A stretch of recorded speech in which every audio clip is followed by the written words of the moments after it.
Welcome to the show. My name is Charlton with Big C. This is Charlton and Big C Sports coming to you worldwide on the Big C Sports Network, on the number one network in the United States of America. And Big C Sports has been voted the number one sports show in the universe, according to Big C and them good old boys down south. I want to say bienvenidos to all of our listeners in Latin America, also across the pond in London, England, as well as Paris, France, and of course you good old boys in Canada. You know we love the Big C tribe in Africa, so we love saying that to you. But Big C, there's no one we love more than you good old boys down south in the land of the free and the home of the brave on a beautiful February 23rd. Big C, how's it going for you good old boys down south? Well, Charlton, I had to take down my Canadian flag from out front because the last time you double sang the Canadian national anthem, they haven't won a hockey game since, men or women. So I think they might be boycotting us up north. So it might be doing good down south, but they might be boycotting us up north. Well, I'll tell you, I've been doing it for the Toronto Raptors, Big C, and they happen to have the number one record in the Eastern Conference of the NBA. So them good old boys, this is for you. Oh, Canada, our home and native land. Big C, I'm starting to think I sound pretty good, man. I know I get booed by the people up north, but it's all fair in love and war. And you know we love this happy Friday. Have a lot of good things going on in the world of sports. The NBA is back. College basketball. If they have any teams that are eligible to play in March Madness, we all look forward to that, according to the FBI. And then also golf. You know, I don't care what people have said about the great Tiger Woods over the years, how he's done, he's washed up, not going to make it. And you can Google some of those good old boys. Jim Rome was one of them. And he'll be kissing his butt, too, once he makes the cut, which he did today. But, Big C, we know the Olympics is good. A lot of good things on in the world of sports. Big C, what have you been enjoying on this beautiful, happy Friday, Big C? Well, Charlton, I've been enjoying the Olympics, today or last night, because I'm confused. It's been time zone thing, and when they're broadcasting the Olympics, it's been quite confusing. Yeah. But here for Black History Month, Charlton, yeah, we had the tandem female bobsledding team. 2 African-American females bring home the silver medal for the first time in history. So that's a celebration in the South. You think, we don't get snow. Yeah. And so I don't know where they were skating at, practicing their downhill. But, I want to send the praise out to these 2 young African-American ladies in Black History Month for bringing home the silver medal for the first time in women tandem bobsledding in the Winter Olympics, Charlton. Well, that's very good. I do want to say this segment sponsored by your Northern California Cadillac dealers, home of the all-new Cadillac Escalade, the standard of the world. And when you go by and test drive yours, tell them Charlton and Big C sent you. You can drive a car or you can drive a Cadillac. Big C, I know in the world of sports, we love so much about the spirit of competition. And if you look about all the people in the Olympics from all over the world, except for Russia, most people get to get beat. But I know Russia never does anything wrong according to Donald Trump, except for when you check their blood, they tend to have a foreign substance in their blood that gets them disqualified. I don't know if that has anything to do with wiretapping and all that good old boy stuff, Big C. Trump would call it fake news that they sent home the Russian athletes. But just that thing you mentioned about African Americans in the Winter Olympics, where normally throughout the globe, the African American dominate the Summer Olympics and the speed events, but to have women on ice, and I think back to how many people up here in Northern California go skiing up near Tahoe, especially when the weather's like this. You don't really see too many, just be honest, African Americans out skiing, Big C. What does that mean for the young women and all around the world that might be inspired to pursue skiing, Big C? Your thoughts? Well, Charlton, we've seen such an influx of cultures here in the Olympics. And even from the U.S. side, we've had one of the most culturally diverse teams that we've had in history participating in South Korea, Charlton. Yeah. And to see that we've had Asian Americans as well as African Americans, Charlton, win medals at these Olympics, it raises hope for young ladies and men around this country to show that you don't have to be left out anymore. Yeah. Before, certain sports, especially winter sports, were reserved for the elitists. Yeah. Because minorities could not afford the training money. or get to the places to even practice. Yeah. But now that we have such an open and vast society, Yeah. this is just an inspirational thing, Charlton. When I looked at it and I watched the race, I was so proud Yeah. as an African-American man to see these two African-American women who look like me Yeah. racing down this white ice Yeah. at this rapid rate of speed of 80-plus miles an hour, Charlton, Yeah. and leveling.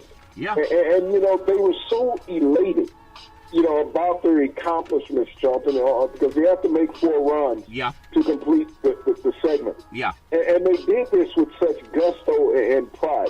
They don't look at color, and you shouldn't look at color in the Olympics. Exactly. It's about competition. Yep. It's about bringing out what the best is in people. And, you know, I know that our government has tried to politicize the Olympics by sending the vice president over, and Yeah. now Trump is sending his daughter over for the closing ceremonies. Yep. And they care less about these Olympic athletes, Trump, and they're not going to associate with them at any point after the game. But to get a photo out and politicize it, they're going to do that. Yeah. But, Yep. you know, when we think about these athletes and sacrifice that they make, Charlton, Yeah. to sometimes just go one day over 4 years. Yeah. You know, some of them are eliminated in one day, and some events are just a one-day event. Yeah. But to go 4 years and to get to this point, Charlton, Yeah. it's just great admiration for these young men and women. Yeah, I think that's so great. You know, I think about the times that we just have Black Panther again setting records. Most likely would be the #1 highest grossing movie in the universe, Marvel Comics, and you think about a predominantly African American cast, and I just keep going back to Birth of a Nation, where President Woodrow Wilson, he applauded a movie that glorified the Ku Klux Klan, and lynchings shot up because of that, because it got the approval of the White House. What a shame that they even named schools after Woodrow Wilson. What a scum of a president, a scum of a human being. But just because he was a president didn't stop him from being a scum. Imagine if he applauded a movie that showed lynching white people and made demonized white people. Would he still be having, you know, schools named after him, Big C?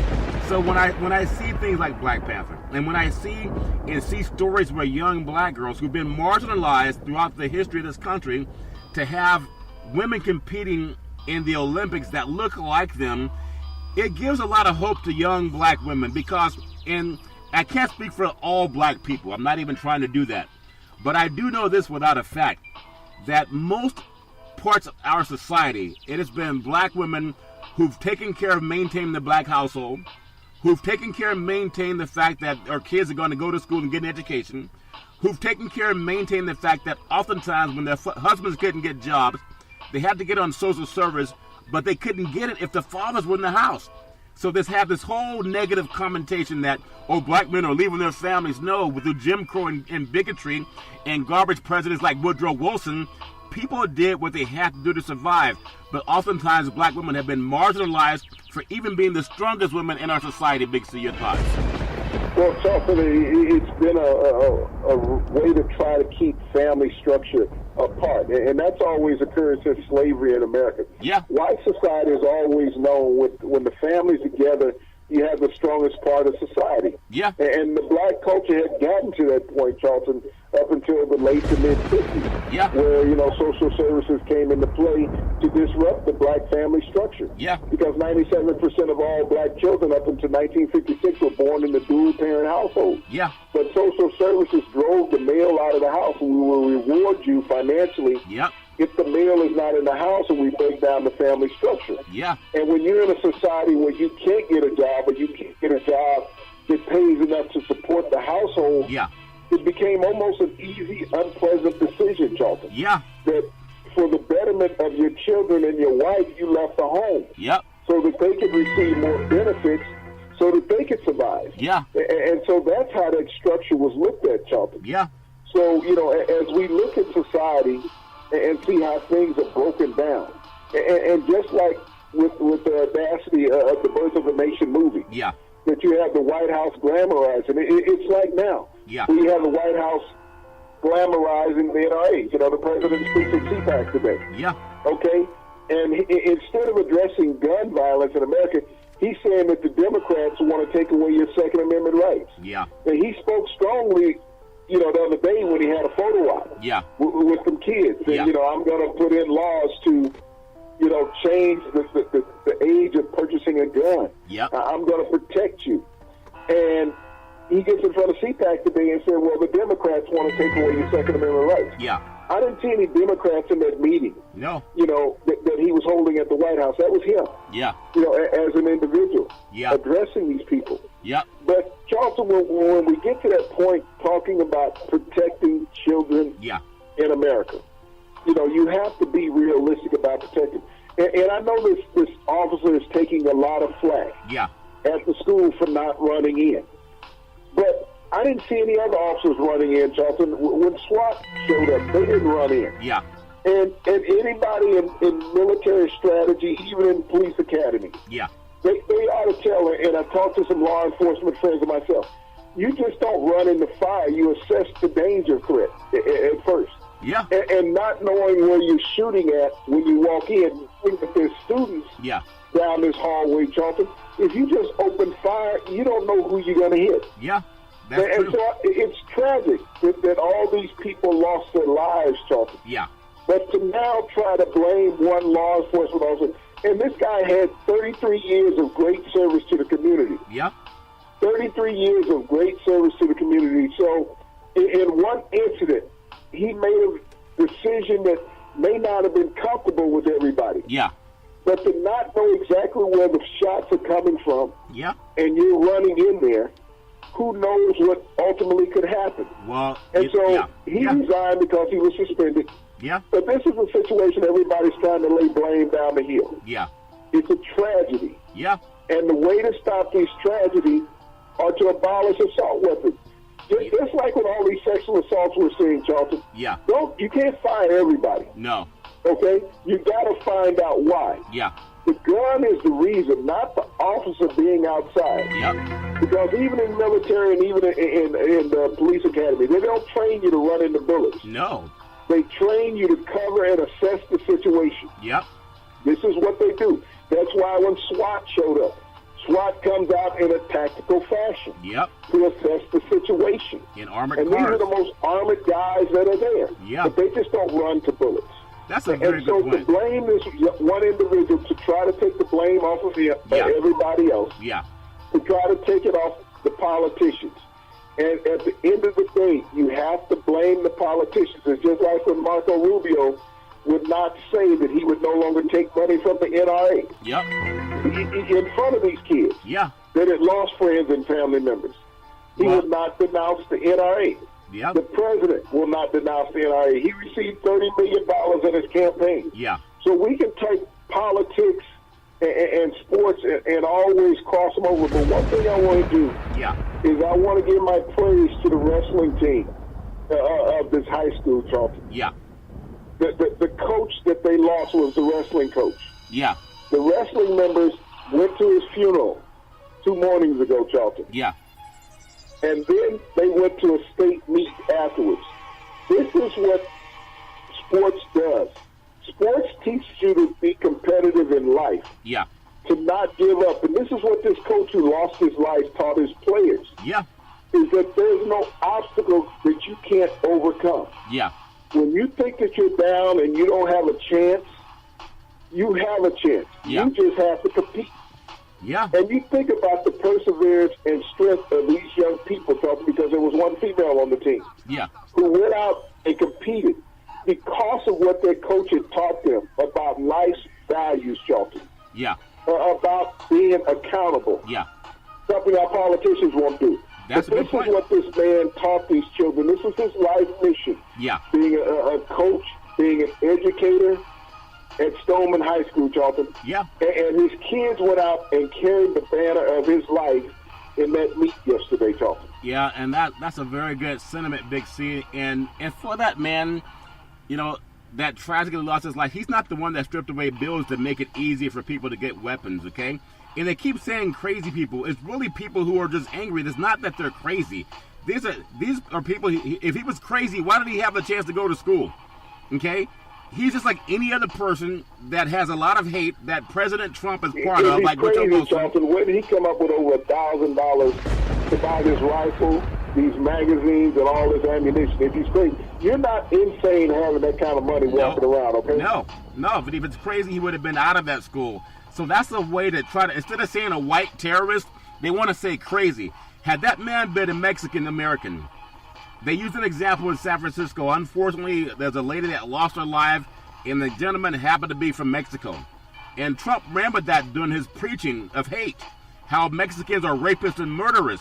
But how many white men have shot up and murdered hundreds of people in this country over the last several years, and none of them called a terrorist because of that white skin privilege? Year. You have to go to the last several years. Over the last year. You think about this, in the incident in San Francisco where the young lady lost her life on the wharf, okay? Yeah. With a stolen gun. Yeah. These people have purchased their guns, Charlton, okay? Yeah. And not one of them has been called a terrorist or a murderer, Charlton. That's They've Trump. been called sick, wacko people. Yeah. And I keep wondering, how does white America get a pass being sick, okay? Yeah. And wacko when it comes to murdering multiple people?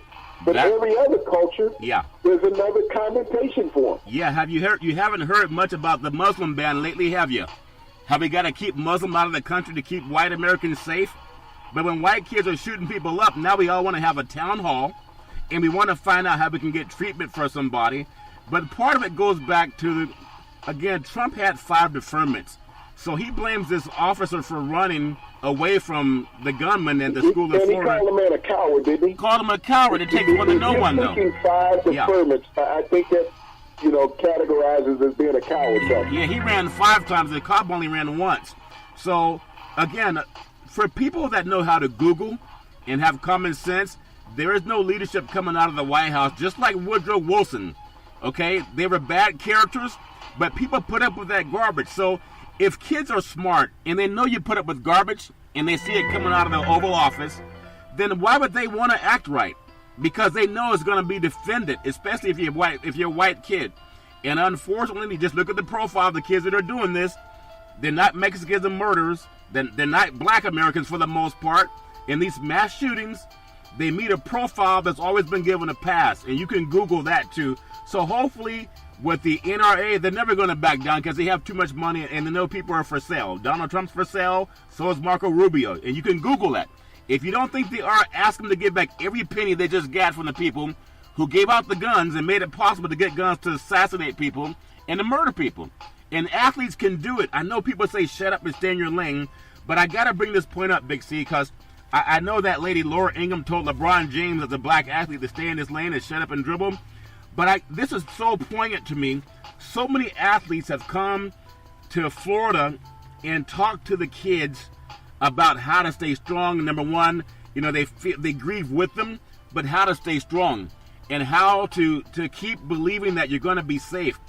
And no one's telling these athletes, for the most part, that went to that school, happened to be Caucasian for the most part, no one's telling them shut up and dribble or shut up and play baseball or shut up and stay in your lane.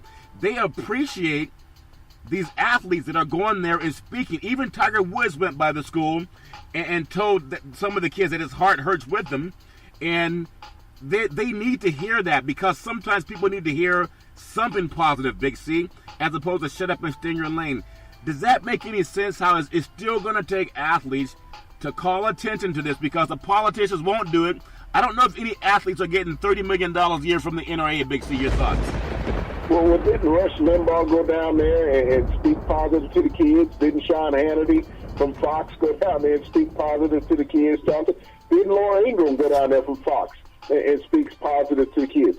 When you think about how they want to badger other people for being right in society, they didn't go down and offer any words of encouragement, Jonathan. They didn't go down and express their sympathy or empathy for what occurred. They want to sit up and back the president, saying that this is a sick individual with all the warning signs lost. I think Rush Limbaugh. You think about how many people call the FBI and all the. We're going to get a whole lot of things saying the FBI missed all the signs. Yeah. But I would love for everybody who said that the FBI missed all the signs work in an FBI call center and see what the FBI has to deal with. It's like working in a 911 call center. Yeah. Look at the number of calls that come in every day. Yeah. Look at the manpower that you have to deflect to every call that comes in. Say you go answer every call that comes into the FBI. What gets done with the FBI? Yeah. You know, I mean, you think about that. You don't go out on every 911 call. You say 911, what's your emergency? Well, the cat's up the tree. Exactly. Okay? Yeah. And so this is what happens with that. Well, you know, I saw my neighbor, and he looked suspicious. He was carrying a bag. Yeah. Yeah. Okay? Yeah. You know, just like with this Muslim craze that the president threw out there. Yeah. Think about how many calls the FBI got once the president tried to put in this Muslim ban from the Republicans. Yeah. They were inundated, Charlton, over-inundated with calls daily, you know, report things. And the president is always trying to deflect. You think about what's going on now with the gun laws. Yeah. What he's talking about is pulling ICE from California. And he's doing that to deflect from the NRA. Yeah. Okay?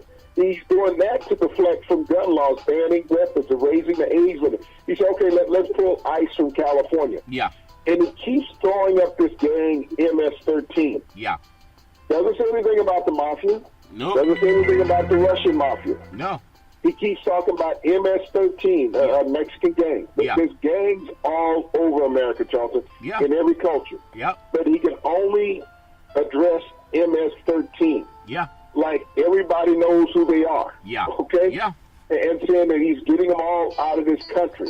But he's going to take ICE and immigration from California because it's a sanctuary state. Yeah. Because if I talk about that, then I don't have to talk about gun laws anymore in America. Yeah. And you know, Big C, I love what you're saying, and I so much appreciate athletes that are talking about how to keep our country safe. They're the ones that get around a lot, they see a lot. And we know we can't expect it from the politicians because they're all bought just like a pair of shoes. There's a program I would encourage everyone to watch. It's Van Jones. It's on CNN. It's over this weekend. I think it's Saturday at 7 o'clock Eastern time.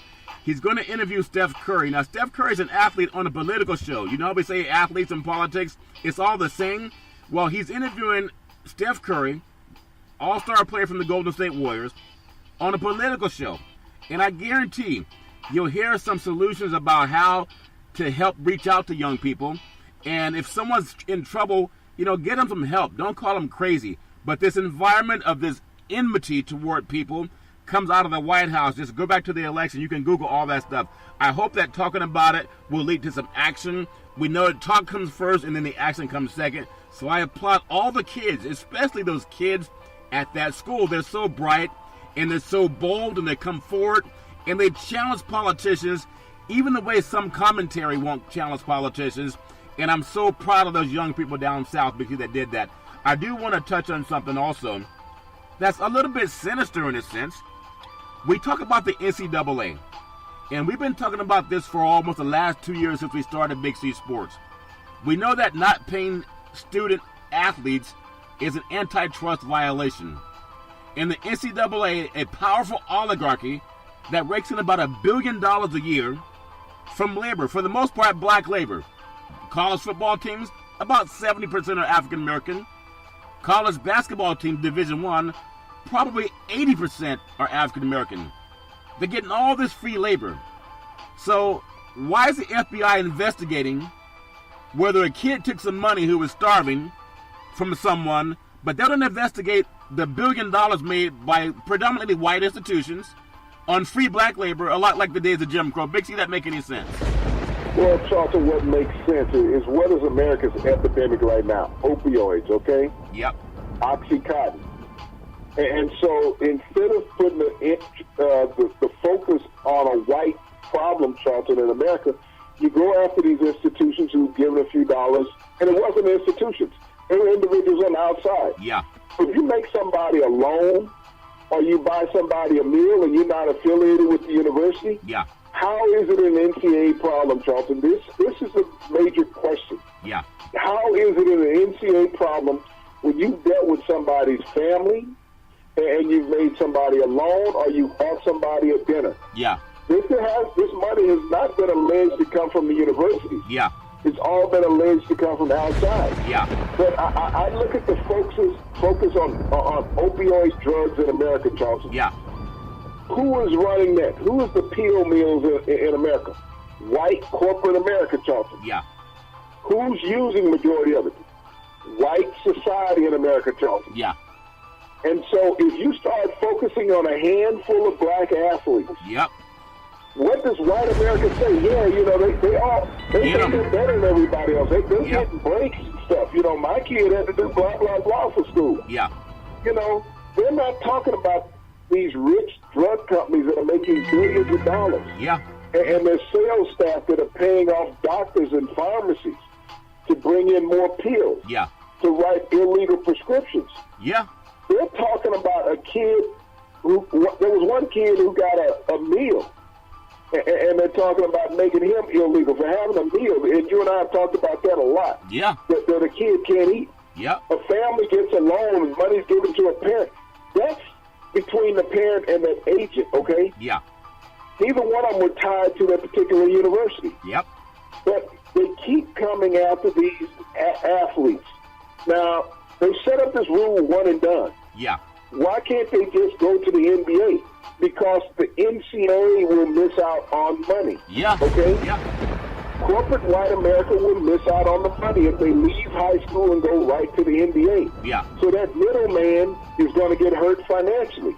Yep. Instead of this kid pocketing all this money on his own, him and his family, we got to get some elite white people paid.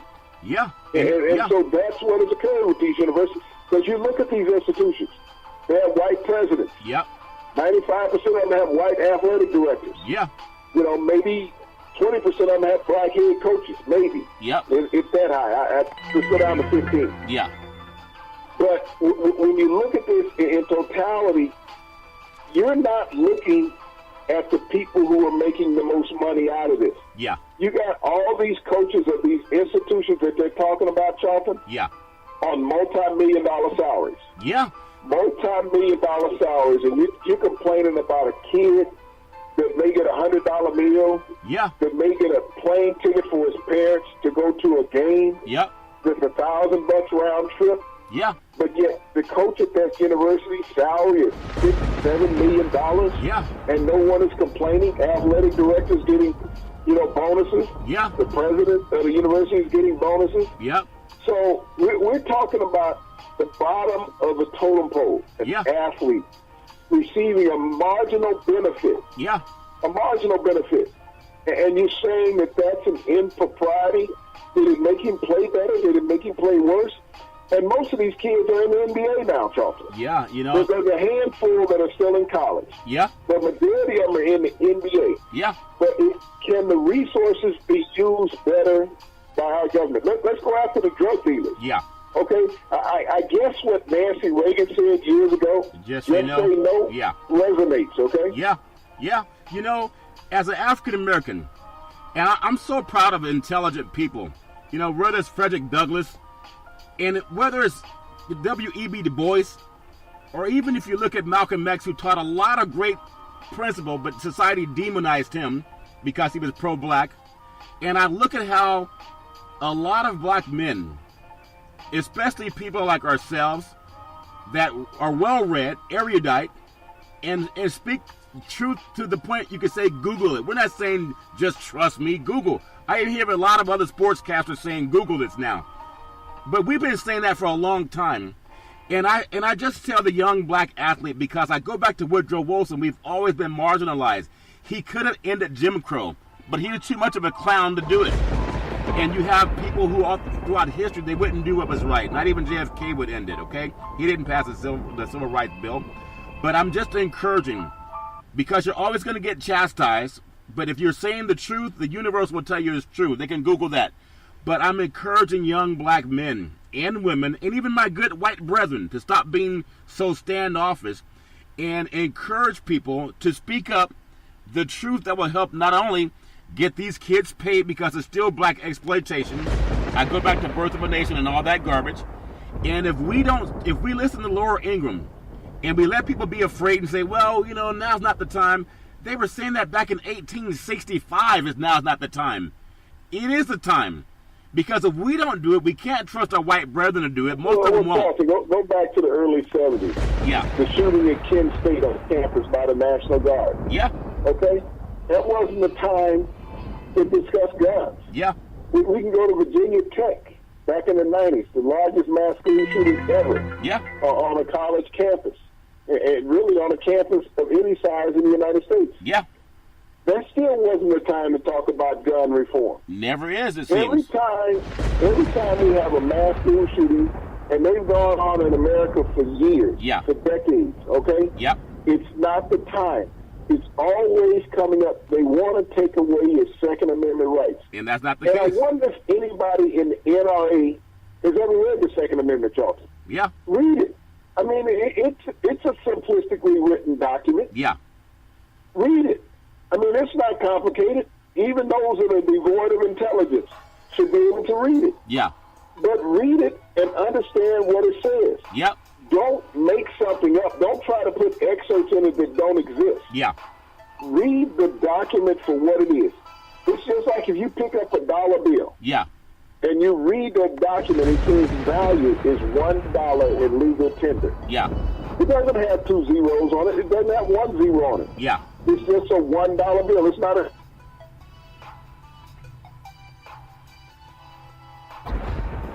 Yeah. And reading the Second Amendment, like I said, it's about money, Yep. but you can't change the denomination Yeah. of that dollar bill. Just Yeah. like you can't change the true meaning of the Second Amendment to make it fit you at this time. Yeah. I don't think that the people, when they wrote that, Charlton, had any inkling Yeah. that there would be an automatic weapon Yeah. that could handle 100 rounds in a minute at the time. I mean, you might call them forefathers, but they didn't have that much foresight. No, not So at they all. dealt with a musket. Yeah. And at that time, you needed to be able to load a musket 3 times in 1 minute. Yeah. And so when people say taking away your Second Amendment right to be able to bear arms and protect yourself, Yeah. I'm trying to figure out who's being protected by an AR-57, AR-15. Yeah. And I, You know, yeah.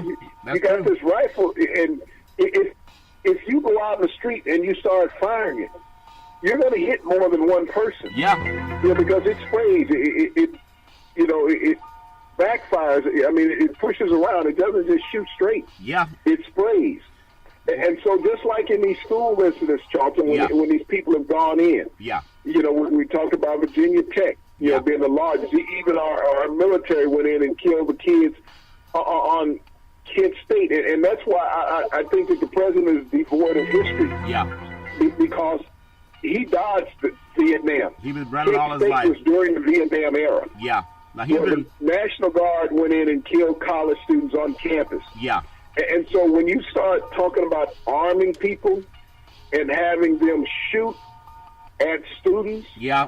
there are more students who are going to die. That's not a good thing to have at all. So even for someone to advocate that, it doesn't make any sense. And hopefully, as more people talk, we'll bring it out in the open. I do want to say that sports is a billion-dollar industry, and boys and girls sports is the foundation to this billion-dollar industry. For every athletic and sporting event, you need athletic and event insurance. We work with Ben and Mark. They've been around for half a century. They work with Big C Sports, whether you're a pro team, a collegiate team, a high school team, or your mom and pop soccer league. When you reach out to them, let them know Big C sent you at 800-772-8624. That's 800-772-8624. Big C, sticking to the South, I look at golf, and I know we talked earlier, and we've been talking over the last couple of years, Tiger Woods, how he's good for TV ratings. He's good for radio. He's good for sales. He's good for merchandising. And he's become an image. And when I look at that, I look at how at the time he had dated Lindsey Vonn, and she's gone on and had her thing done in the Olympics. And I know she won at least a bronze medal on one of her events. And I look at Tiger and how so many prognosticators, they were laughing at, oh, he'll never make it back. He'll never win again. He's an embarrassment to the world of golf. All that good old boy conversation that I heard. Now some of these good old boys they're back to kissing his butt again. They want to see him on the top because they love to hate somebody. And that's just part of being in American society. But today, you know, down at the Honda Classic, he made the cut and he's won over and he's only 4 shots off the lead. Now, you talked about something that he should do just yesterday's show, Big C. Today I saw him for the first time that I can recall not always going to his driver when he's on the fairway. And because of that, he actually played a little bit better golf today. Big C, your thoughts?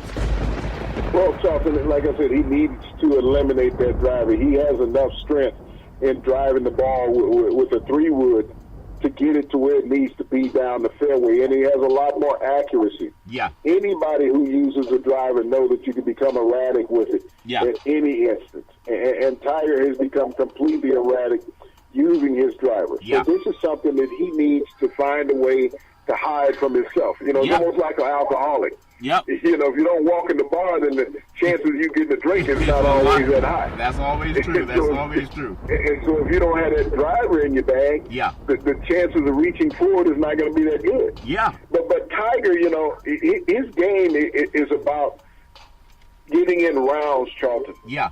That's the number one thing with Tiger. You know, the more he plays, and this is the first time he's played back-to-back tournaments in years. Yeah. Yeah. And this is something that even when he was at his best, he didn't do. Yeah. But he needs to learn how to control his adrenaline. That is the number one thing of all athletes. Yeah. You have to learn how to control your adrenaline. And anybody, even the weekend athlete, knows that when you walk out onto the field of competition, the first thing that you start doing is hyperventilating. Your blood pressure goes up. You get excited. And you got to bring yourself back down to that calm. In football, you need to get a couple of hits in. In basketball, you needed to at least set a screen and get a couple shots off. Yeah, you got to set. Baseball, you know, the pitcher, you know, you needed to get that first one over the plate. Yeah. But you know, and this is with Tiger. The more he competes, the more he's going to control his adrenaline. Yeah, and Tiger was always in so much control in the past. Yeah. And because of all the pressure that he has suffered through the media and his personal life, he hasn't been able to control his emotions and adrenaline, Charlton. You know, I think about what Dustin Johnson said was told to him by a great Wayne Gretzky down at the Pebble Beach Pro-Am just about 2 weeks ago. And he had talked to him about how to deal with the pressures of being in the public eye. And I know a lot of people think that they can handle that pressure, what a lot of athletes go through, and a lot of athletes have security just for this reason. Not everybody likes you.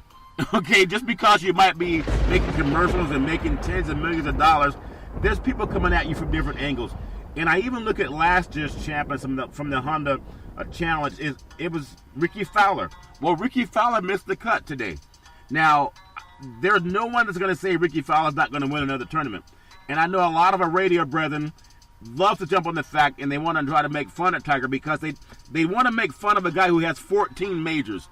Okay, and the only guy with 14 majors golfing is Tiger Woods. Nobody else comes close.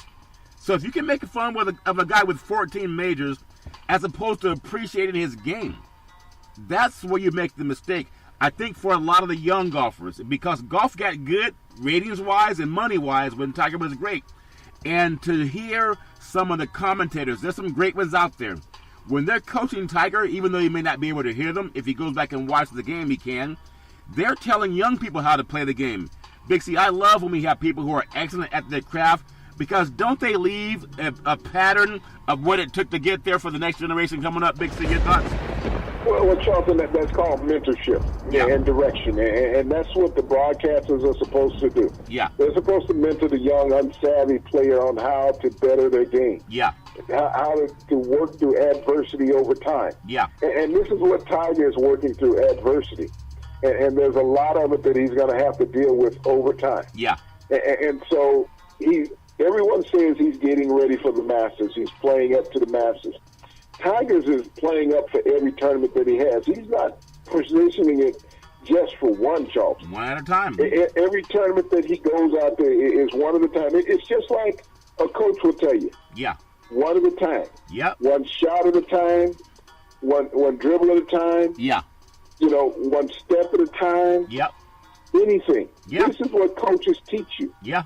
And I think that Tiger hasn't had that much consistency from the coaching realm in the last 3 or 4 years because of his inconsistency at play. Yeah. But this is the first time, Charlton, since 2015 that he's made two cuts, okay? Yeah. In a matter of a month. Yeah. So he's doing much better than what he was expected to do. Yeah, I was really impressed just watching the way he overcame, not only overcoming the back surgeries. I don't care who you are. If you have back surgeries, you're not going to be the same. I don't care if you're a football player, basketball player, baseball. I want to mention something that I heard Shaq talk about on the TNT program they have with Charles Barkley, Kennedy J. Smith, and Ernie. They said something that really brought to light the fact that when you are a team doctor, you're paid to make sure the players can play. And they were talking about Kawhi Leonard. We just talked about Kawhi Leonard earlier in the week. They were talking about it last night. And Shaq said out of his own mouth, one of the greatest centers in the history of the basketball universe, he said that had he not listened to some of his doctors, maybe he and Barkley wouldn't walk the way they walk now. I love when athletes keep it real, Big C, because we always talk about playing tough and toughing it out. But you have one of the toughest centers that's ever played the game. He even lamented that maybe he should have sat out a little bit longer because his health now is more important than when he was injuring himself by coming back too soon. Big C, your thoughts? Well, Charlton, I'm on that list of many athletes who did the same thing. Yeah. Is that you listen to a doctor instead of listening to your body. Yeah. Coming back too soon after a surgery. And I had multiple surgeries that I came back too soon after. And because you were dealing with the pressure, even more so then than what the younger players do now. They're protected more by the unions and protocols than what we were 30 and 40 years ago, Charlton, in the game. Is that when we were out there, we knew that there was another guy that wanted our job, and we really had no protection. Yeah. We didn't have the contracts in football that they have now. Yeah. That you're guaranteed certain amounts of money, that you got these big upfront loaded contracts. Yeah. Where you at least had some money. Yeah. You got to understand, Charlton, everybody who thinks that everybody's making a lot of money in pro football and always have. Yeah. The minimum salary you can make now in pro football, Charlton, is $358,000, and that's being on the practice roster. Yeah. Okay? $358,000. Average salary in the NFL in 1983, before they went on strike, Charlton, was $123,000. Yeah. $123,000. You think about how the dollars have escalated and how players have profited from the windfall of the two strikes that the NFL had. Charlton, the last one, I believe, was in 87, 88, the last one that was had. Yeah. And how free agency came about after that. And how the contracts have escalated up. Yeah. But when you look at Shaq's case and you look at Barkley's case, it was about keeping your team competitive. Yeah. And that pressure was put on you mentally. Yeah. Where you don't want to let your teammates down. You don't want to let the fans down. You don't want to let the media down. Yeah. No one looked at the individual player that you don't want to ruin your life 40 years from now, 30 years from now, where you can't walk, where your ankles are locked up on you from the arthritis, where your knees, you got to have them replaced. You got to have hip surgery. You know, your rotator cuff is shot. But no one talked about the athlete's well-being because you could be replaced. But that's how they looked at it. And even more so then than what it is now, Charlton. So when a player like Kawhi Leonard said, hey, I don't feel comfortable enough to play. He's getting criticized by the media. You know, saying, well, you know, he should be out there. He's getting paid this big contract. It's his fiduciary duty to go out there and work for us. Who's that? Entertain us. Laura Ingram said, "Shut up and dribble." He's supposed to shut up and dribble, Big C. You should listen. No, don't listen to Laura Ingram. I guarantee you, Charlton, when she has a migraine, she's not on TV. Hey, you know that's probably the truth too. So Tiger Woods again, really impressed by the way he shows a mental toughness and the fact that I admire people, especially to see young black men on the golf course. And we can go back to Elder. We can go back to so many, even Trevino when he played, you know, another person of color. They were always kind of marginalized, but I really appreciate the fact that he's fought through the media adversity and the enmity from the media wanting to see this guy lose and joking about how bad he is and how horrible. Now all of them want to press pass and they kiss his butt again, especially that guy named Jim Rome who got beaten up by some football player back in the day. But Jim Everett. Made him famous for what reason? Never played a sport, but he's going to talk about athletes all the time. But again, Tiger Woods, really proud of you, and just keep fighting no matter what people say. Big C, I do want to touch on a little bit of the NBA before we run for the for the weekend, and I know you got that moonshine. Is it bubbling up or is it on ice? You guys drinking hot like tea or you drinking cold like shine, Big C? How you got that moonshine waiting for you? We drink it neat, as they say. We drink it neat. Okay, well, I got to Google what that means, Big C. But I look at last night. You know, Westbrook, I just said if every athlete could play like Westbrook, hit a game-winning basket last night, a three-point basket in Sacramento, Golden One Center, when the Kings had tied it up with 1 second on the clock. Now, who runs the play clock in Sacramento, Big C? Didn't you know to start the clock fast, Big C? 1 second, good old boy catches the pass at the top of the key, has time to set up and shoot a three before the clock expired. No, that ball should have been, the clock should have been running as soon as they tossed the ball in, not when he shot it, Big C. But it just shows he only scored 10 points last night. But he's always dangerous. And I want to go down the bay, cross I-80. Steph Curry, again, scored in the 40s against the Clippers, but they gave up 127 points. They're going to have to outscore people, and they can. But just talk about guys like Westbrook and Curry, and they play Saturday, how they're clutch no matter if they score a lot or a little, Big C. Your thoughts? Well, Oklahoma City has handled Golden State in each of their meetings this year, Charlton, so this could be a really tough, hard-fought contest. You think about Golden State. As I keep saying, they're a team built for 7-game series, not a 1-game series. Yeah. They're going to drop a game here and there. But can you beat them 4 out of 7? That's where the true testament is. Yeah. That's where professional teams are built. You know, we just came out of the NFL playoffs. Yeah. You know, it was a 1-game series. It wasn't about what your record was over the entire season. Yeah. How well you played on that Sunday. Yeah. We saw the World Series. It Yeah. was a 7-game series. You know, the Dodgers was the best team in baseball all year long. Yeah. Okay? Yeah. But they couldn't win that final 7-game series, Yeah. which the Astros were built for. And they made some trades to make sure that they could secure themselves in that 7-game series, Charlton. Yeah. Well, And that's where the Golden State Warriors are. When you look at this team, when they went out and got Kevin Durant last year, yeah. it was about getting him for a 7-game series. It wasn't about breaking the single-season win record. Yeah. And everybody thought that they might want to go out and try to eclipse Yeah. since they got better offensively. Yeah. They said, no, we're building our team for a 7-game series. And if you look at their record Yep. last year in the playoffs, I believe they lost 1 game Yeah. throughout the entire playoffs. So they build themselves for 7-game series. Yeah. Oklahoma City is still trying to find themselves. They've played well in spurts, Charlton, but you talked about the points that Golden State gave up last night. Yeah. Look how much Oklahoma City was pushed to the limit. Yeah, by the Kings that aren't going anywhere this year. That's true. You know, last night Cleveland also got had. You know, no John Wall, but we talked about it before. They did a good thing getting some new blood in town, but just like in a relationship, you need some chemistry, and Washington still has some of that chemistry, even though without John Wall. But they got a win last night against Cleveland. Now tonight's a big game. We got Boston, a 1-point favorite over Detroit at Detroit. Maybe people in Detroit will show up for that game. Should be a good one. Indiana is home versus Atlanta. The game that I'm paying attention to is not only Toronto at home versus Milwaukee. They're an 8-point favorite, but Cleveland's playing Memphis again. And at Memphis, there's a 5-point favorite. But Houston is at home versus Minnesota.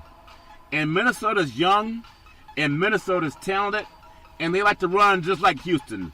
Now, I'm not saying they're going to beat them, but that's a team that the Rockets have to be, at least at their best against, Big C, because that's a team in Minnesota that can scare teams, even though they're going into Houston tonight. Big C, your thoughts? Yeah, but they don't play defense, and that's the problem in Minnesota, Charlton. We know James Harden's not going to play defense, but he can outscore you. Yeah. You know, you look at Wiggins in Minnesota, he doesn't play at all. Karl Anthony Towns is not an intimidator in the middle. Yeah. Jimmy Butler is not the defensive player he was when he was in Chicago. No. Houston has so many offensive weapons, Charlton, and playing against a team that is not a top 10 defensive team in the NFL, you give Houston all the advantage in this situation, Charlton, because they're running for the playoffs right now. Yeah. They're not trying to take second. Yep. They're trying to maintain that first place division. Yeah. You know, Minnesota wants to make the playoffs. Houston solidifying their position. Yeah. I like Houston in this game. Utah is a game at home versus Portland. I got Utah because of the altitude. Portland's tough to win at home. but that game's going to be in Utah. You have the Clippers trying to bounce back at Phoenix, and everybody bounces back at Phoenix, so that should be a good chance for Doc Rivers to get his team back. The Lakers at home versus Dallas. We know the Mavericks are undergoing a lot of scandal with Mark Cuban, the owner, and all the harassment scandal. And if you think about it, and I hope it doesn't happen, but Los Angeles, the city of angels, we know of all the stuff that can happen in LA with Tinseltown and what happened with Hollywood. The Lakers have not been rocked by any scandal that I know of, Big C. But I know Ball's going to play tonight, but he's not going to play tomorrow night when they go to Sacramento. But that's a game that the Lakers, they have a chance to build something special, I think, because Magic Johnson has a lot of money available.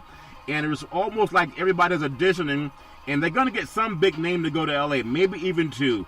Your thoughts on the Lakers and Dallas? Will Dallas be affected by everything that's happened in the front office, Big C? Your thoughts? Well, the Lakers got to deal with Ego bringing Ball back into the lineup. What's going to happen with Ian Thomas? Yeah. And Kuzma was also named in this NGA incident with the FBI. So, what is going to be the thought process going back and forth there in Los Angeles? Yeah. How will this team balance all of the media attention they're going to get between Kuzma and Ball, come tonight, when it's time to play? Yeah. But, when you look at this team and you talk about them attracting people, LA was once that franchise in the NBA. Yeah. Like I said, once. It's been some time since they've been there. Yeah. And they held on to a remnant too long in Kobe Bryant to attract anybody. Yeah. So regardless of whatever you do in Los Angeles, it's still a rebuilding process. Yeah. They're not going to go in and compete with anybody in 1 year. It's going to take 3 to 4 years to build that franchise back up, regardless of who you bring in free agency-wise. Yeah. So I still don't understand the attractiveness of Los Angeles, especially if you're with a team that's winning already. Yeah. And you're dominating LA. And people say, well, it's the media market, and, you get a chance for endorsements. Hollywood, yeah. Every superstar in the NBA has endorsements, okay? Yeah. Every one of them. Yeah. And they're all making $150 million. Yeah, that's a lot. That's a lot. I understand having a $20 million endorsement here and there is nice. Yeah. But that $150 million contract is pretty attractive also. I'll take either one, Big C. Baseball spring training starting up in the Grapefruit League down south in Florida. And we have the Cactus League starting out, pitching out today down in Arizona. And so I know a lot of people are looking forward to baseball, of course. The NCAA is coming up on March Madness. Love the fact that the Olympics, again, coming to a conclusion. But America represented itself well. Really proud of our women. And also, we know that golf this weekend will be highly watched because Tiger's back in the swing of things. Big C, back in the day, there was a man by the name of Drew Bundini Brown. He was known as Muhammad Ali's right-hand man. He would always tell Ali, with all you've got to use, how can you lose? Rumble, young men rumble. Big C, what are you looking forward to in the sports universe? Well, Charlton, we finally got the Winter Olympics coming to a close here this Sunday, and so we're going to get the closing ceremonies from South Korea. But the number one thing I got to do, Charlton, is I got to go look back into some old files and check the envelopes to see if there's any signatures, anything on it from my college days, or if I left any money in there. I don't want any trace evidence of those things that occurred back in those days, now that it's come to fruition, and the FBI is verifying what we were doing years ago. Well, I heard you drove a Cadillac back in the day, Big Z. Speaking of back in the day, every Monday through Friday at 5 to 6 p.m. worldwide. Follow Big Z Sports on the Big C Sports Network, on the #1 network in the United States of America. And Big C Sports has been voted the #1 sports show in the universe. According to Big C and the good old boys down south, we always want to tell you, there's never, ever any excuse for domestic violence. If you know any woman going through that garbage, please call 911, because no woman should ever have to go through that garbage on her own. And as we always tell you on every Big C Sports show, we thank you, we appreciate you, and we hope you have a super fantastic day.